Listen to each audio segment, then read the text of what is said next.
Sisi kama immediate neighbor wa Batuku, kama unavyoona, hii ndio kambi na hapa kuna kitu more than 40, na hii ndio kambi tunategemea, hao ndio watu tunategemea. Tulikuwa na wasiwasi mkubwa sana na masikitiko makubwa sana kwa sababu tulipata wanaharakati wengine kutoka Nairobi wakisema kwamba Batuku haina manufaa kwa watu wa hapa Nanyuki na Laikipia.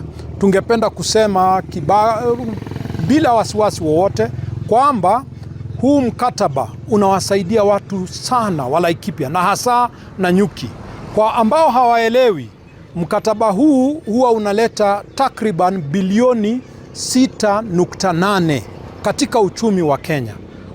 Kwa pakubwa unasimamia uchumi wa hapa Nanyuki na Laikipia. Kwa sababu ukiangalia hata mgao wa fedha ambao upo wa serikali ya kaunti ya Laikipia, huwa mgao wao kutoka kwa serikali kuu ni bilioni 6 peke yake. Ilikuwa huzuni kubwa kusikia Batuku wameenda. Hawa watu wanategemewa na watu wengi. Hata watu wa bodaboda wanategemea wafanyikazi wale wanafanya kazi huko. Mtu kama mimi nafanya kazi ya kuosha mataa.